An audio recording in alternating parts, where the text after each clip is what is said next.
Hello, dear fans, friends, and subscribers.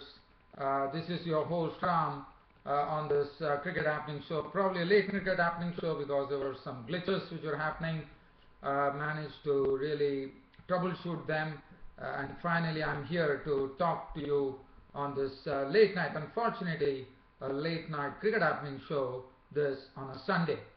Now, just talking about on this cricket happening show, yes, it will focus on the third day's play between India and Sri Lanka, which happened. And India, well, they definitely lost 3 wickets for 21 runs, but since they had taken a 111 runs lead, they were absolutely okay. I mean, 130 for 3. But looking at the way the pitch has been playing, definitely the result is absolutely on, no doubt about it. But right now it's too early to say anything because Sri Lankan bowlers bowled well and nipped up 3 wickets before close of play on day three, and with the pitch definitely aiding the seamers, also assisting the spinners. I think it's definitely result oriented unless the rain comes and spoils something. Other than that, it all started just talking about the day three proceedings. It was quick work by the Lankan bowler Rangana Herath when he wrapped up the Indian innings for 312 with Ishan Sharma bowled Herath for 6, Umesh Yadav was bowled by Herath for 4, and it left Cheteshwar Pujara not out on 145 runs with 14 boundaries. Nothing to go in the bowling figures. Yes, it was all Rangana Herath, so it was 4 wickets to Damika Prasad, 3 wickets to Rangana Herath, and all the other 3 wickets were shared between Nuwan Pradeep, Angelo Matthews, and Tharindu Kaushal. Now, as far as Sri Lanka were concerned, now for Sri Lanka, as you know, the living legend Kumar Sangakkara has retired from international cricket. Now, that really meant that the Sri Lankan batting order had to be rejigged. What they did is they decided to send Upul Tharanga as an opener along with Kaushal Silva, so slotting Dimut Karunaratne, who opened in the first two tests, as number one drop. Now, Taranga and Kaushal Silva, well, the Indian pace bowler Ishan Sharma was the one who drew first blood when he picked up the wicket of Upal Taranga with a nice delivery. We moved away from him. He was gone, caught Rahul, bowled Ishan Sharma for 4. That was the first wicket to go.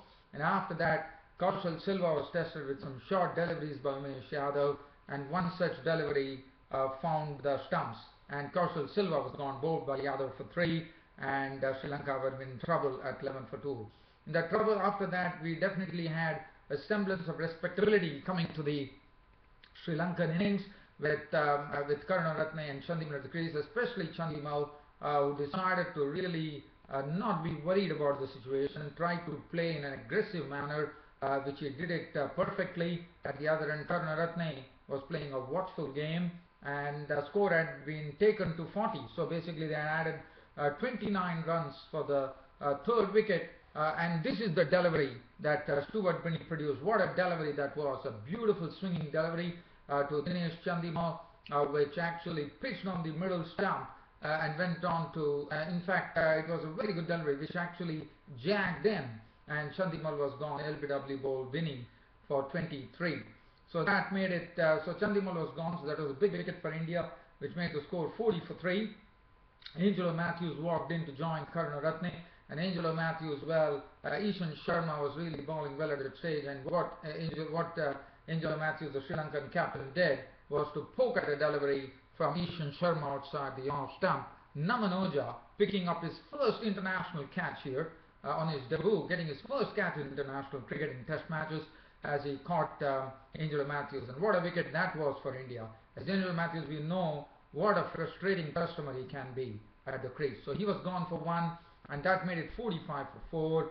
And soon, with only 2 runs added, it was Karunaratne walking back to the pavilion. Now, one does not know why he attempted that stroke. He was trying to probably cring Binney through the offside. Rahul coming up with the catch, and Karunaratne gone 11, and that made it half the side into the pavilion at 47. And at the same score, we had Lairu Thiramane not even troubling the scorers there as he was caught by Rahul. Rahul coming into the equation as far as catching is concerned. Very good catching by KL Rahul. In fact, getting a lot of catches in this particular match as he was caught by Rahul of the bowling of Ishan Sharma for naught, which made it 47 for 6. and this was like Sri Lanka really tottering at 47 for 6. Damika Prasad was hit. He had to retire hurt and go back with the score with only 1 run added. That really compounded matters for Sri Lanka. But at that time, one probably thought as to what is going to happen, whether Sri Lanka are going to recover. Yes, the recovery definitely came. Now, this is a leaf which was taken out of the book from which Indian first innings, where Amit Mishra and Cheteshwar Pujara did it. So here it was Kushal Perera actually making his test debut, playing his first innings in Test cricket, and what a knock that was. I mean, it was a very timely knock. It was direly required for Sri Lanka, and what a partnership. In fact, from a score of 48 for 6, the Sri Lankan innings gathered some momentum with Kushal Perera playing some very good strokes that he's known for. He's an aggressive bloke, as you know. He was pulling the short stuff well. He was hitting the short balls very well. He was driving well, and the other end, Rangana Heret, was also very watchful, but at the same time not leaving any opportunity to go by getting into that and stroking it for boundaries. As this partnership really took the score from 48 for 6 to a matter of real respectability as the score reached 127. So it was a good partnership to have. Once that was happening, that was the time Ishan Sharma came back for his second spell and nipped up the wicket. A very important wicket of Kushal Perera by sending him back to the pavilion. It was caught by Kohli for 55 with 9 boundaries. And once Kushal Perera fell, the score was 127. Tarindu Kaushal offered some support by adding 16 with 3 boundaries when Mishra actually claimed him LBW.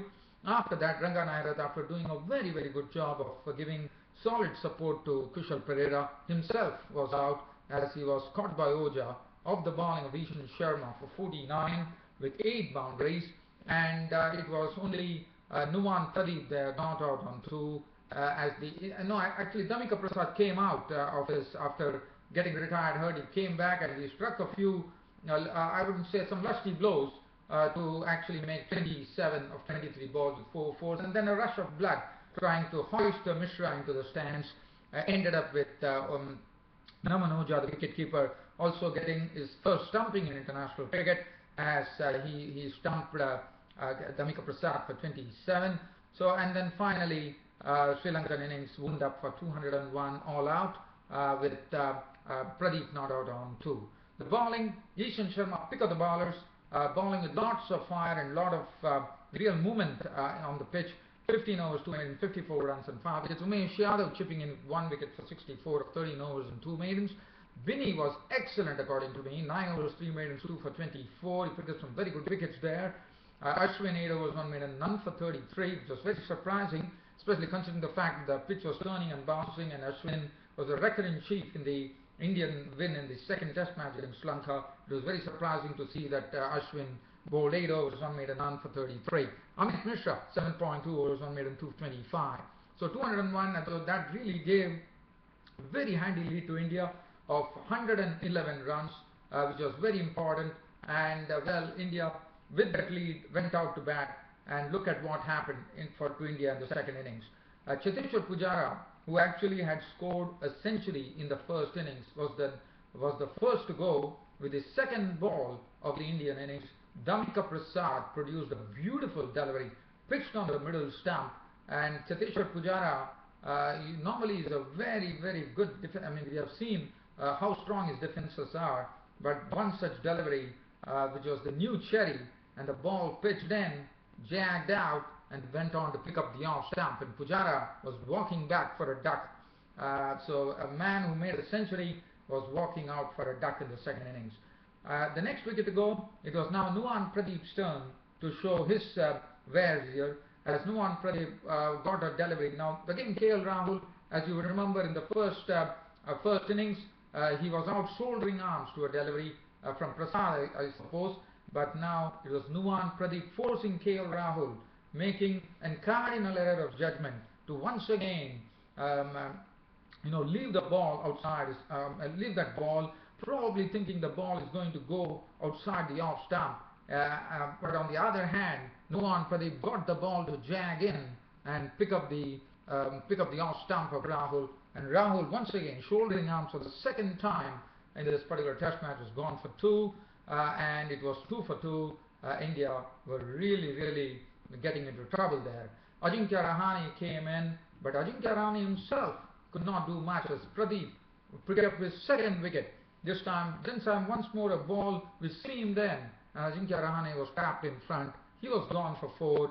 India were placed at 7 for 3, and after that Rohit Sharma hit 1 6, but other than that I thought India crawled to safety at stumps on day 3 at 21 for 3. Virat Kohli not out 1, Rohit Sharma not out 14, 21 for 3, essentially meaning with 111 runs they were 132 runs ahead. But as I said, and let's have a look at the bowling figures. Prasad 4.1 overs, 2 innings, 1 for 8, bowled superbly, and Nuwan Pradeep today was excellent. 3 overs, 1 minute, 2 for 6. Rangana had at 1 over, no minute, none for 7. And well, I can only tell you something. This pitch, definitely there's going to be a result. Day 4 is going to be very interesting. Reason being, as I said, there's something in it for the bowlers to be interested. For India, it would be a matter of really going on and making a. Probably they would say that one could say that even a 200-250 target on this particular pitch is going to be difficult. As you know, already the pitch has been helping, and tomorrow is going to be the 4th day, so probably there will be some footmarks too for the spinners. So it is going to be very vital for India to get as much runs as possible, if at all they have to make a meal of it. Otherwise, it could quite happen that if India are bowled out pretty quickly, then it could be anybody's game. So it's a real interesting situation which is turning out tomorrow at the P. Sara Oval in the 3rd Test match. Now the other thing, so this is as far as this particular Test match is concerned. But an interesting day's play coming up. I'll be back with a full match report on that. Now the other thing that I'm going to talk about, we are talking about the finals of the Natwest T20 Blast, which was played between Northamptonshire and Lancashire, and finally yesterday was the finals of the Natwest T20 Blast, and the trophy went to Lancashire. Now Lancashire has been really not been able to get any major one-day tournament under the belt.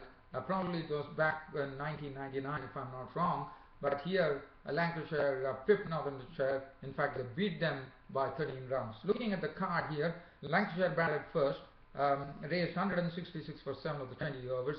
The highest scorer being the openers, Ashwin Prince, 43 of 45 deliveries with 4 fours. But A. Davis was a real revelation, I would say. He was making his international debut, and what a domestic debut he had, Davis.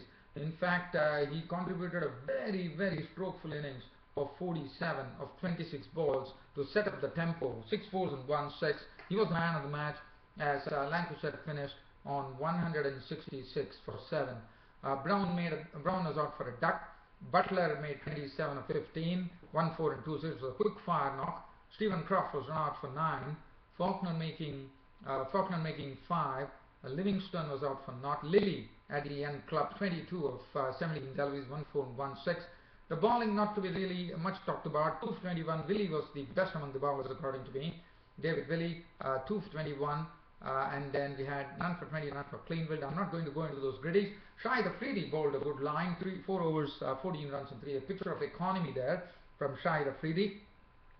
Northamptonshire chasing that particular total faltered, in the sense the problem for Northamptonshire was that there was nobody who was able to play a big knock. If you look at the card there, the highest scorer was Josh Cobb, and he was there till the end, but still he couldn't pilot his team to victory as he remained unbeaten on 44 of 37 deliveries, 2 fours and 1 6. Rob Levy was out for 16 of 12 balls with 3 fours. Willie clattered 24 of 21, 3 fours and 1 6. Duckett was out for 20. So nobody was there to really go and give some support. They kept on losing wickets at regular intervals, and the bowling was also pretty sharp from the Lancashirians. So Lancashire winning the 2015 Natwest T20 tournament. Shahid Afridi contributed a quick 26, but again, once Shahid Afridi was gone, one probably thought Cleanfield could do something, but he was also snapped up, and in the end it was not so easy. Cobb was not out on 44, 153 for 6 is what Northants were restricted to, and the Natwest T20 Blast was won by Lancashire in 2015. Stephen Croft 3 overs 1 for 24, Griffiths 2 for 23, Edwards none for 30 for Costley, Faulkner bowled a good line 2 for 25, Paddy 1 for 23, Lilly 3 overs no matter none for 20, and A. Davis, who played his first game for Lancashire, I thought made a very impressive debut, and he took the Man of the Match award. Well, dear fans and subscribers, that wraps up my Cricket Happening show this on a Sunday. I'll be back with probably a full match report on the 4 days play, which is an interesting day's play, which is coming up at the Pisara Oval, the third test match between India and Lanka. I'll be seeing you all guys tomorrow. Till such time, it's good night.